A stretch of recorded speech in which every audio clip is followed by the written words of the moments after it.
Shalom, Israel. My name is Officer Kayad, one out of ISUPK, Jamaica. ISUPK started 1 West 125th Street, Harlem, New York. ISUPK is run by Commanding General Yahana, the one man with the rank and the authority to lead Israel at this time. I say, Yahweh Ba'asham Yahweh Barakatham to my brothers. Yahweh Shamar Ailathan Ba'asham Yahweh to my sisters. All right, so we're still on the topic of Valentine's Day. You understand? And Valentine's Day is really tomorrow. So this video is a reminder to our people not to celebrate Valentine's Day. You understand? Because it's a sin against the Most High. And you, as the children of Israel, Black, Hispanics, and Native Indian, you are not allowed to celebrate Valentine's Day. You understand? And the history of Valentine's Day goes back to, you know what I mean, love. It has nothing to do with love. You understand? It is a celebration of a Roman festival called Lupercalia. You understand? Which is, you know what I mean, the sacrifice of animals to an idol, and, you know what I mean, to celebrate fertility. You understand? So it has nothing to do with love. And, you know what I mean, you believing in Valentine's Day is the reason why your marriages fail. You understand? Firstly, because your God, you know what I mean, the God of Abraham, Isaac, and Jacob, the God of Israel, told you not to celebrate these Eden customs and worship their gods, which inadvertently, that is what you do, see? But not only that, it is embedded in, you know what I mean, things that has nothing to do with love. And it just encourage whoredom, because Valentine's Day is a day when, you know what I mean, our women become prostitutes. You know what I mean? That day is the day when our woman, or our women, our sisters give up themselves to the highest bidder. Whoever can bring her to the best luxurious hotel, regardless if she have a husband, which a man is a husband, same way, because our people think that if you don't put a ring, because of the Christian church, see, if you don't put a ring on a woman's finger, you and her don't married. So we are talking about a woman who has a man. That is marriage. So even if that woman have a man, she will still, you know what I mean, go out and play the whore with whoever can give her the best Valentine's Day present. So Valentine's Day is that day that encourages our women to be whore and our brothers to be whoremongers. You understand? And our women wouldn't become whores if our brothers didn't love whores. You understand? So, you know what I mean? And that's also a sin against the Most High. So that is what this holiday is. That is what this holiday promotes. Whoredom. You understand? So without further ado, just remember, like this video, subscribe to ISUPK Jamaica on YouTube, follow our pages. We're going to jump into the history of Valentine's Day. So this article says, this is, you know what I mean? This is NBCWashington.com. And it says, the not so sweet history behind Valentine's Day. When most people think of Valentine's Day, they envision a bouquet of red roses, a heart-shaped box full of chocolate, and perhaps even someone they love. And while this is what Valentine's Day has evolved into, the romantic holiday hasn't always been so sweet. It continues. The exact history of Valentine's Day is a bit murky, but some historians believe the holiday is linked to Lupercalia, a pagan festival that was held annually between February 13 and February 15 in ancient Rome. So this holiday called Valentine's Day is linked to a Roman festival called Lupercalia. Let me continue. The festival was intended to purify the city and facilitate fertility, but it fostered ominous rituals, including sacrificing animals and beating women. You know what I mean? So this is what this Lupercalia custom or festival entails: the sacrificing of animals, usually a goat or a dog, and the beating of women, taking the parts out of these animals and beating the women, hoping that this would cause the women to become fertile, to have children. You know what I mean? Of course, the Romans were homosexuals. You know what I mean? And they could not impregnate their women. So, you know what I mean? They wanted to put the onus on the woman as to why she's not getting pregnant when all they were just homosexuals. You understand? That is Roman custom. You understand? So they would beat the women with these animal intestines, you know what I mean, to get them fertile. Of course, we know that that is just Roman filthy tradition. But that is where Valentine's Day is coming from. That is the spirit of this holiday. That is what you celebrate unknowingly. You understand? And it mentioned Lupercalia, which we're going to show you what that Lupa thing really represents. It continues. The festival traces back to the 6th century BC, meaning 600 years before our King Yahushua Mashiach or Jesus Christ was born.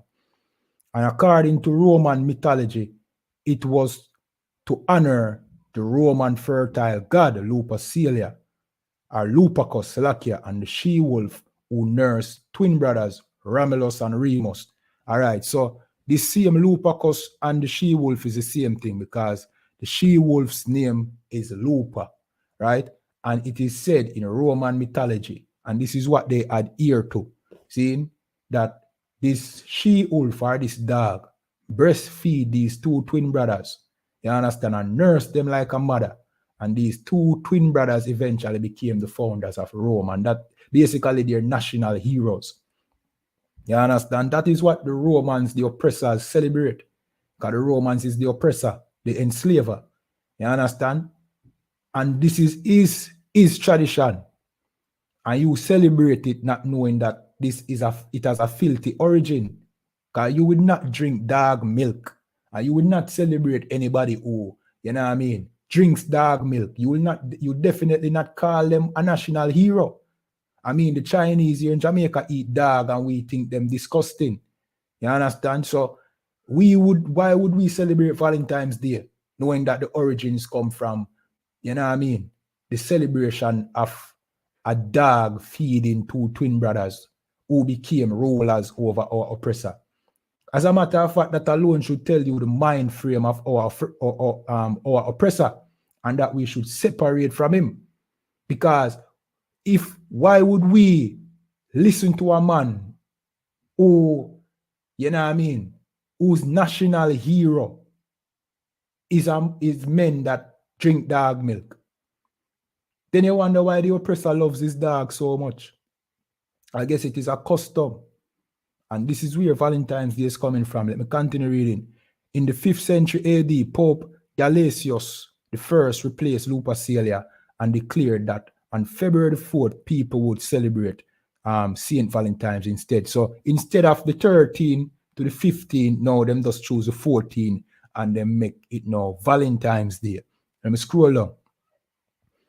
According to history.com, Gregory Chaser, an English poet, is our best clue as to when Valentine's Day began representing love. So before this, Gregory Chaser, Zane or Carcer, Valentine's Day was not about love. It was about beating women with animal intestines, you know what I mean, to get them fertile. Gregory Chaser or Carcer was the first to record St. Valentine's Day as a day of romantic celebration in his 1375 poem, Parliament of Fowls. Writing for this was sent on St. Valentine's Day. What, Slakia? One every fool cometh there to choose his mate. You know what I mean? So it's a day, it's almost like a all fool's day. Every fool or every fowl, Slakia. Every fowl or a bird, Slakia, not fool, fowl. See, come to choose his mate, right? Writing Valentine's began appearing in 1400, and Shakespeare referenced Valentine's Day three times in his play in the early 1600. In the 1800, all right, let me backtrack. So Shakespeare was one who mentioned Valentine's Day. We know that Shakespeare was a very popular poet of the past, You know what I mean? Back them time, a popular poet would be like a musician today, or an entertainer. You understand? Or a play actor. See? And if it was being pushed in these plays or these poems or these songs, then it would become popular. Not because it is good or righteous, but because some popular, you know what I mean, person portray it and mention it. So now it becomes popular and people want to partake in the new version of this wicked festival. In the 1800s, Esther Harlan began mass producing Valentine's Day cards. So that is where the Valentine's Day cards come from, and popularizing them in America, right? So we know that the whole of that come from America. See? It said her handmade cards also featured glitters, lace, and silk, and are cherished collector's item to this day. So that is where you get the Valentine's Day card now, with the bag of glitter and the silk and the laces. You understand? Beautifying a hedonistic custom, you know what I mean, embedded in what I call it now, uncivilized behavior. You understand? And this is pushed by the Christian church. And Valentine's Day go further back, You understand? Valentine's Day is not just the Romans, inventing Valentine's Day, The custom is coming from, far beyond Roman traditions. You understand? Even the Cupid, which is one of the symbols of Valentine's Day, it come from a more sinister, beginning. We're going to read this. This says, Cherubim Cupid is everywhere on Valentine's Day. Here's why that famous embodiment of desire is a child. It says, every year on February 14, Valentine's Day is marked by shades of pink, flowers, chocolate, romantic movies, and wine, and images of majestic baby, of magical baby, and images of a magical baby boy who flies around in arrows at people. But despite his infant form, that baby, widely known these days as Cupid, began his mythological life as a man who had more power than any god. See? Let me continue reading. It said, in Greek literary source, we have he is depicted as just unconquerable. Richard Martin, a classic professor at Stanford University, tells Times. See? So whatever he wants to happen. And he caused disaster. So Cupid was behind a lot of disaster. All right, the myth behind Cupid was that he could, bend people to his will and cause a lot of disaster. It wasn't that he was this flying baby that made people fall in love, It was more, this sinister character who would, cause disaster and cause problem. Let me continue reading. The original Cupid was more of a heartthrob than a cherub, right? We know that a cherub is an angel. According to the Bible, the cherubims are angels. But this is letting you know that Cupid was not an angel, quite the opposite. See, trace back to 700 BC, this character of legend was called Eros or Eros. Martin explains, the Greek word for desire. So he controlled people's desire. You understand? So in essence, his role was as if he was a demon. You understand? This Cupid was behaving like a demon, basically. Manipulating people's desire. You know what I mean? In the archaic period, Eros, the son of Aphrodite,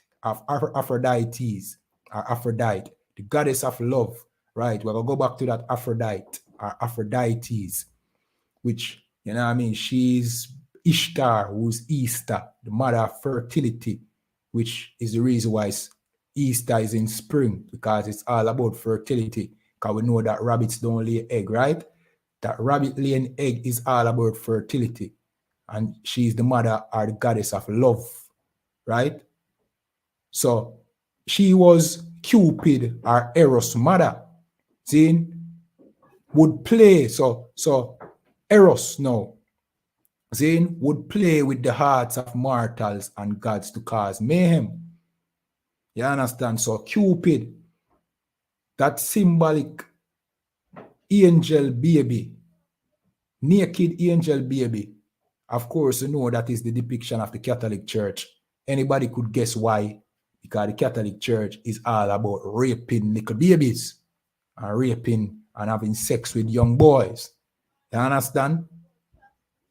Would play with hearts of mortal and gods to cause mayhem. So Cupid wasn't about making people fall in love. It was to cause mayhem. And that is the reason why, you know what I mean, our people and our marriages never last. Our marriages never last. You understand? Because this holiday called Valentine's Day is not about bringing people together and bringing marriages together. It is to cause mayhem, and that is why our sisters, you know what I mean, cheat on their husband and go out and play the whore on Valentine's Day to the highest bidder. Anybody who can give her the best Valentine's Day give. And sometimes, you know what I mean, she go out and play the whore with multiple different men on Valentine's Day. Valentine's Day is that day of mayhem and whoredom. And then that cause a rift between she and the man that she claims she's actually with. And brothers go out there and sleep with other brothers' women. You understand? Valentine's Day is that day of mayhem. It is not about love and bringing marriages together. It is about mayhem. You understand? That is what Valentine's Day is. See? Yeah, man. So we implore our people, don't celebrate Valentine's Day. Not only are you going into the spirit of the oppressor, you are sinning against the Most High, and the Most High will ensure that, you know what I mean, mayhem actually take place in your relationship and your life in general, because you break his laws by celebrating these hedonistic holidays. You understand? And every holiday that the oppressor gives to the children of Israel, every holiday that we celebrate over here, given to us by our oppressor, it is one embedded in sexual immorality.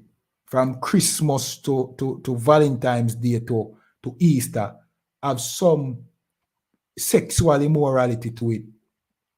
Also, it have the worship of idols and another god. And then you wonder why we tell you to come out of the Christian church.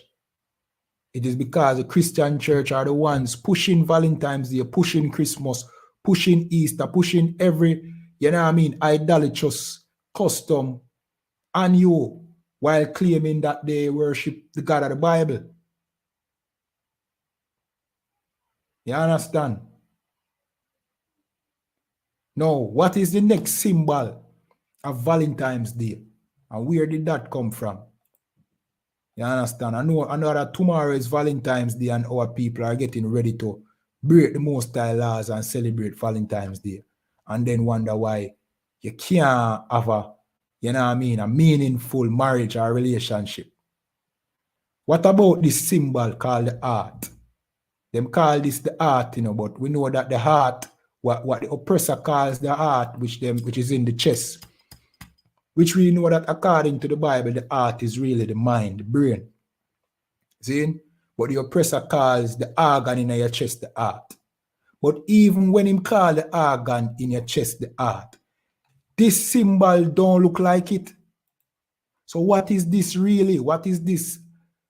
You know what I mean? This symbol right here. Well, I'll show you what this symbol is. Remember, again, like this video, subscribe to this channel. You understand? This says, the familiar double-lobed heart symbol seen on Valentine's Day cards and candy was inspired by the shape of human female buttocks as seen from the rear. So it's really a woman bottom when she bend over. That is what the art or the so-called art symbol on Valentine's Day is. It is a bottom, it's an ass. You understand? According to the professor of psychology who studied the original history and symbolism of February 14th holiday. Let me scroll down. The Greek goddess of beauty, Aphrodite. You remember Aphrodite? So we just mentioned that she is the mother of Eros, or she is the mother of Cupid, right? Let me continue reading. The Greek goddess of beauty, Aphrodite, was beautiful all over, but was unique in that her buttocks were especially beautiful. He exclaimed, her shapely rounded hemisphere was so appreciated by the Greeks that they built a special temple, Aphrodite Calipygos, which literally means goddess with the beautiful bottom, or goddess with the beautiful ass. You understand? So this symbol, this heart-shaped symbol that you all, you know what I mean, see on Valentine's Day is really Aphrodite's ass when she bend over. You understand? She really bend over, and that is her bottom. See? And then now them have it in them put chocolates in that box. Now that you know that is Aphrodite's bottom. What does this chocolate represent? I'll make it large up on the screen. What does the chocolate represent in that box? We know what it looks like. So if this is a bottom, what is in the bottom? No shit, man. No doo-doo. You know what I mean? No doo-doo that. You understand? So, as I say, these holidays, they are filthy.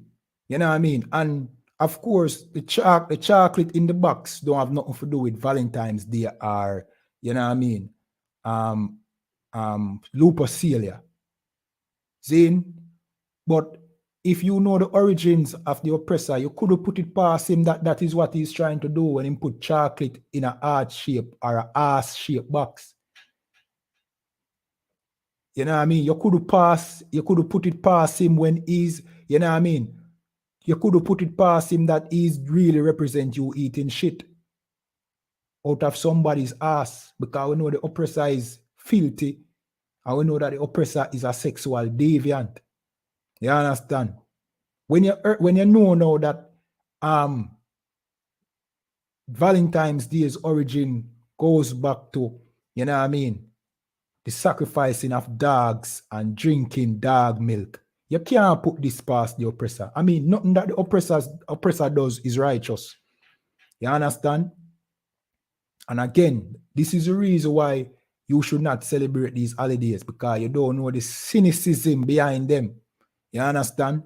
And you don't know the filthy background behind them. You understand? And you should come out of the Christian church, because in your Christian church on Valentine's Day, they will celebrate couple night and one bag of thing, which has nothing to do with the God of the Bible. Nothing at all to do with the God that this book talk about. You understand? As a matter of fact, the God of this book tell you emphatically what would happen if you would celebrate or worship these other gods. We'll jump to a scripture. See? This is the book of Exodus 20 and 3. We'll read from 3 to 5, and it says, "Thou shalt have no other gods before me.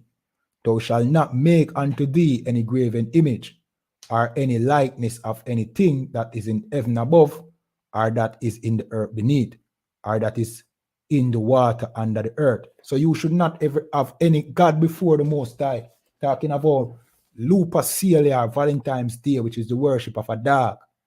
You understand? And the worship of, you know what I mean, the goddess of love, Aphrodite, and our son, Eros, which is name Cupid. You know what I mean? Worshipping our ass, looking at our ass, thinking that that is a art. That is not a art. You know what I mean? Let me show you another image of what that really looks like. You know what I mean? Then we'll come back to the scriptures. See?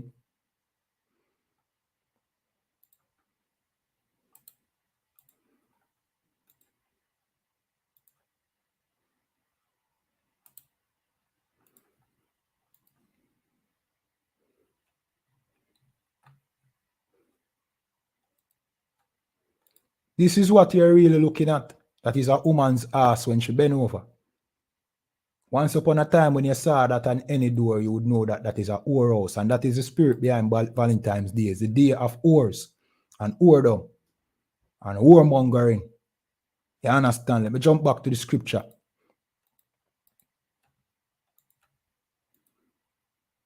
Verse 5. Thou shalt not bow down thyself to them, nor serve them. For I, the Lord thy God, am a jealous God, visiting the iniquity of the fathers upon the children, and to the third and fourth generation of them that hate me. If you celebrate Valentine's Day, you hate the Most High. You can't have it any other way. You can't say you love the Most High and worship, you know what I mean, another God. And the Most High let you know that he visit the iniquity of the fathers, you know what I mean, upon the children. So you celebrating Valentine's Day, your parents celebrating Valentine's Day, and all them things, your grandparents celebrating Valentine's Day, is the reason why you can't have a successful marriage, because these curses passed down from generation to generation.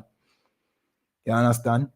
Because your grandparent, your grandmother, and your grandfather hated the Most High. No, just like your grandmother, you're a whore. Just like your grandmother celebrating Valentine's Day. You understand? Because the curse passed down. You understand? But the greatest thing about that is that you never know. So now that you know now, you can do better. You understand? Well, your grandparents never know neither, for the most part. But you know now, and you can do better, and you can cut that generational curse so that your daughter don't become a filthy, disgusting whore like you. You know what I mean? And your son don't become a filthy, disgusting whoremonger like him father. You understand? By starting to keep these laws of the Most High. You know what I mean? As the children of Israel, and come out of the Christian church, because in the Christian church that you think is the place where, you know what I mean, you should learn about God. Instead, you don't learn about the Most High.